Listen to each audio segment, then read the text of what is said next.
Voilà, chers frères et sœurs en Christ, c'est pour moi une joie de nous retrouver encore dans notre émission, votre émission, Je médite, un temps exceptionnel où nous prenons le temps, bien entendu, de répandre nos cœurs, justement dans la prière vers le Seigneur. Permettez que nous puissions prier pour recommander ces instants entre les mains de Dieu. Seigneur notre Dieu, nous te rendons grâce. Et nous te bénissons, notre Père, pour cette méditation de fin de semaine. Non, nous te disons que tu es bon, tu es notre Ebenezer, tu nous as gardés depuis le début de la semaine et nous nous réjouissons de finir la semaine avec toi. Nous te bénissons dans le nom de Jésus, notre Seigneur et Sauveur. J'ai ainsi prié. Amen. Voilà, chers amis, je me propose de vous lire ces textes de 2 Chroniques, bien sûr, qu'on a démarré depuis les semaines dernières. Alors, aujourd'hui, nous sommes dans 2 Chroniques, chapitre 22, du 1er verset jusqu'au 12e verset. Je lis la parole de Dieu. Les habitants de Jérusalem firent régner à sa place Akazia, bien entendu, après la mort de Joram, son plus jeune fils, car la troupe venue au camp avec les Arabes avait tué tous les plus âgés. Ainsi régna Akazia, fils de Joram, roi de Juda. Akazia avait 42 ans lorsqu'il devint roi, et il régna 1 an à Jérusalem. Sa mère s'appelait Athalie, fils d'Omri. Il marchait dans les voies de la maison d'Akab, car sa mère lui donnait des conseils impies. Il fit ce qui est mal aux yeux de l'Éternel, comme la maison d'Akab, où il eut, après la mort de son père, des conseillers pour sa perte.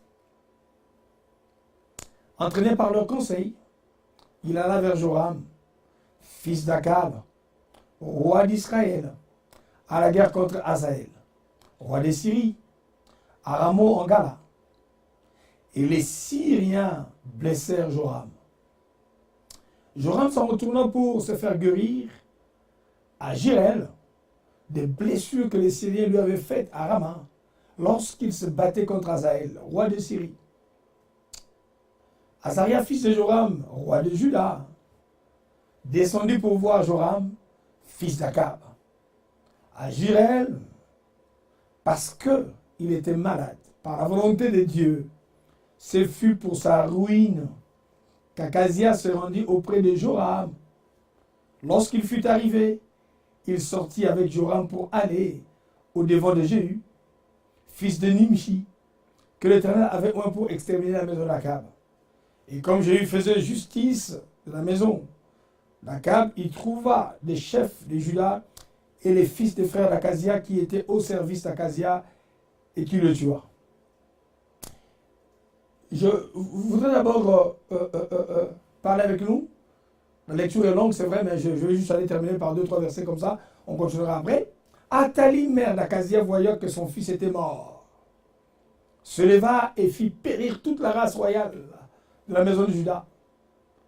Mais Jochebed, fille du roi, prit Joas, fils d'Akazia, et l'enleva du milieu du fils du roi, quand on fit mourir tout le monde.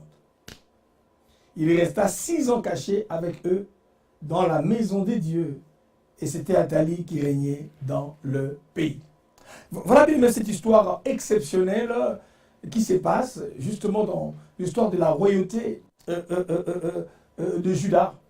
Et nous comprenons ici que c'est assez important pour nous de comprendre la manière dont Dieu travaille. Vous savez, il y a des gens qui sont frappés par certaines malédictions. Il y a des personnes qui ont une espèce d'aura qui conduit les gens à la perte. Il y a des gens qui sont habités par un esprit de défaite, un esprit d'échec. Nous ne connaissons pas toutes les personnes que nous avons autour de nous. Et là, on nous parle de cette histoire, on se rend compte comment Joram est mort.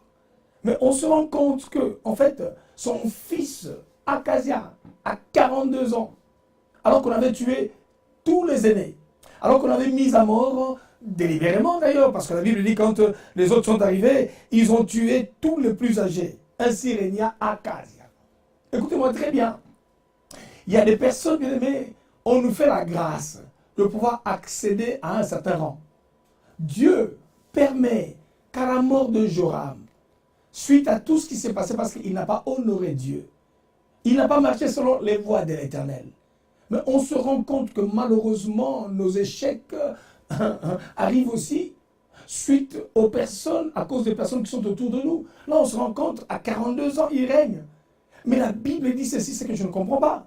C'est comme si la mort de son père ne lui avait inspiré rien du tout. Dans la réalité, bien aimé, nous devons tirer les leçons des personnes qui sont autour de nous. Nous voyons des gens qui avaient beaucoup d'argent dans la vie, aujourd'hui qui n'en ont pas. On a vu des gens qui étaient des véritables nantis, qui ont eu de l'argent, qui ont eu des moyens, qui ont, pour ne parler que de ça d'ailleurs, si on fait parler de ministère, il y a des gens qui ont excellé dans le ministère, qui étaient des véritables étoiles du Seigneur.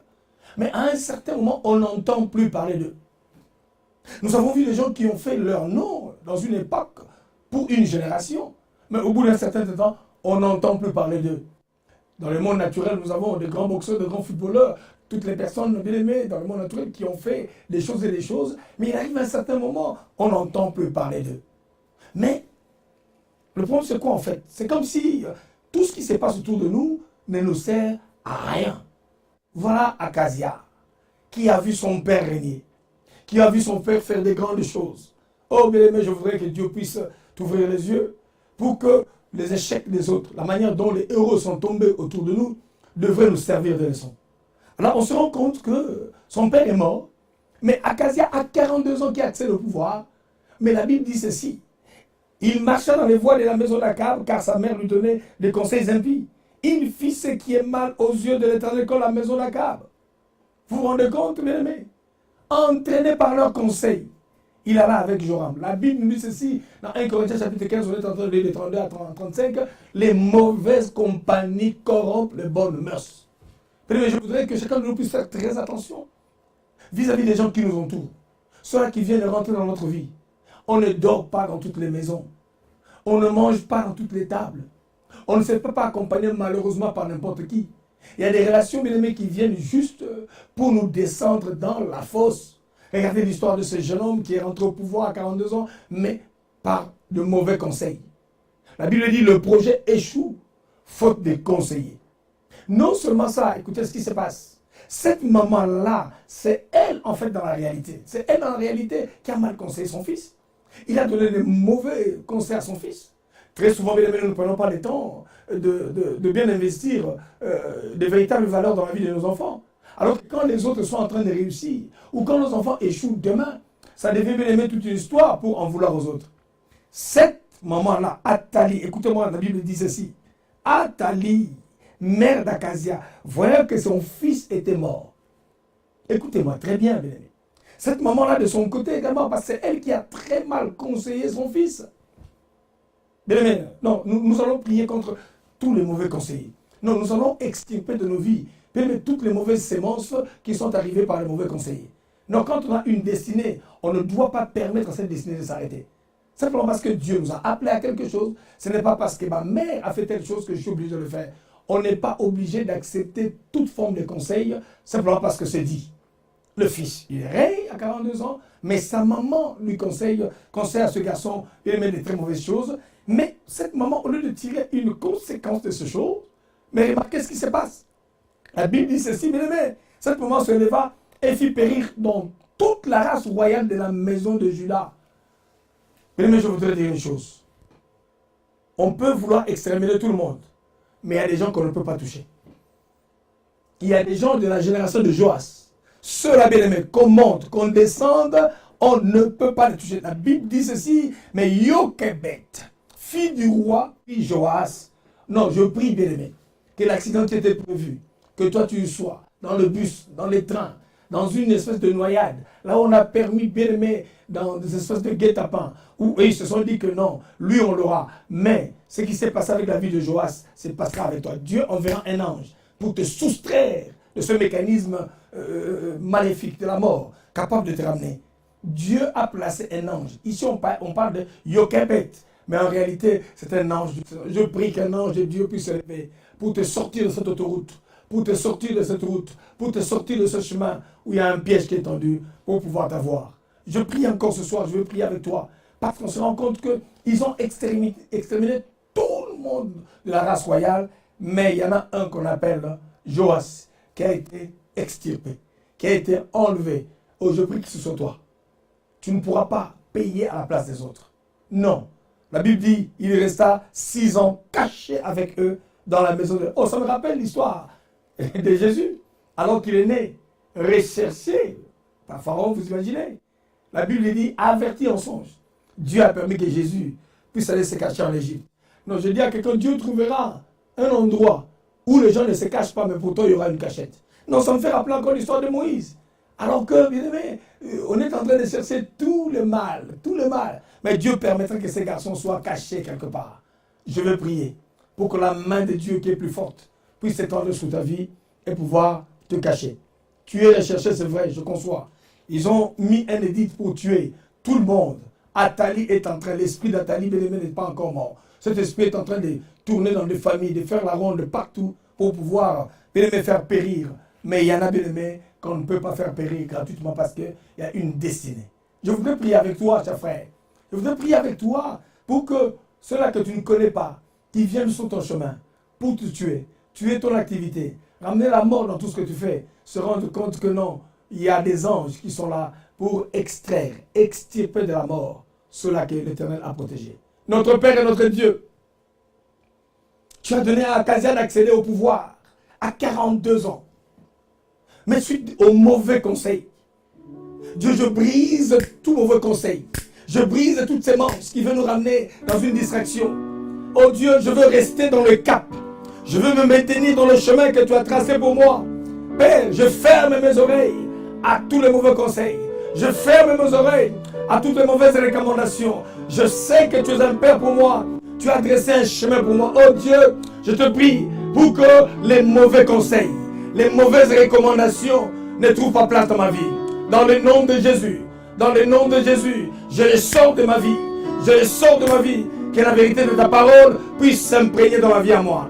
Père, je voudrais m'opposer également contre tout esprit d'Athalie. Cet esprit d'Athalie qui vient chercher à tuer ceux-là qui portent la sémence. Père, la sémence royale ne peut pas être notre Dieu exterminé de cette manière. Oh Dieu, je prie pour que tous ceux-là qui nous cherchent la nuit, ceux-là qui nous cherchent le jour, ceux-là qui nous cherchent dans les fétiches, ceux-là qui nous cherchent dans la forêt, ceux-là qui nous cherchent dans les incantations, ceux-là qui vont voir les sorciers, les marabouts, partout le nom de quelqu'un est cité. Ceux qui est en train d'écrire le nom de quelqu'un, le nom de celui qui était sur la liste d'une malédiction. La puissance du sang de Jésus est en train d'effacer. La Bible dit, il a effacé l'acte dont les ordonnances subsistaient contre toi. Esprit de vengeance, esprit de mort gratuite, je m'oppose à toi. Troisièmement, notre Père, je viens prier pour que tu envoies un ange pour nous sortir de l'autoroute de la mort, pour nous sortir de l'endroit où la mort nous attend. Et Dieu, je prie, de la même manière que Joas a été protégé, je sais que tu enverras un ange à quelques secondes de l'accident, à quelques minutes de l'empoisonnement, à quelques minutes d'un piège. Dieu enverra un ange, Dieu t'enlève comme il a fait avec Joas. Tu vivras. Je dis à quelqu'un, tu vivras. Non, je dis à quelqu'un, tu vivras. Dans le nom de Jésus, on ne tue pas un fils de la promesse. On ne tue pas gratuitement une fille qui a la promesse. Dans le nom de Jésus, je proclame la vie et j'appelle les anges de Dieu d'entourer chaque maison, chaque famille et chaque personne. Recevez la vie, croyez à la vie et allez de l'avant. Au nom de Jésus, j'ai ainsi prié. Amen. Amen. Voilà, bien aimés, nous sommes arrivés à la fin de notre moment de prière, de cette méditation contre l'esprit d'Athalie. Contre cet esprit, bien aimé, qui vient pour nous révolter, nous ramener à la mort. Mais je suis en train de croire que Dieu est bon. Continuez à nous suivre sur notre chaîne Maranatha TV et n'oubliez pas de vous inscrire sur notre chaîne YouTube Maranatha Télévision. Sur YouTube, bien sûr, nous sommes sur la chaîne 142 sur Orao TV. Que le Seigneur vous bénisse. Nous entendons vos réactions et vos témoignages également. N'hésitez pas à nous poster vos témoignages. Parce que j'ai eu un témoignage il n'y a pas quelques longtemps. Quelqu'un qui me dira que pendant qu'on était en train de prier, voilà ce que le Seigneur a fait. Notre Dieu est présent, il est puissant, il est glorieux. Recevez la paix. Je vous aime de l'amour du Seigneur. Soyez bénis, à très très bientôt. Merci.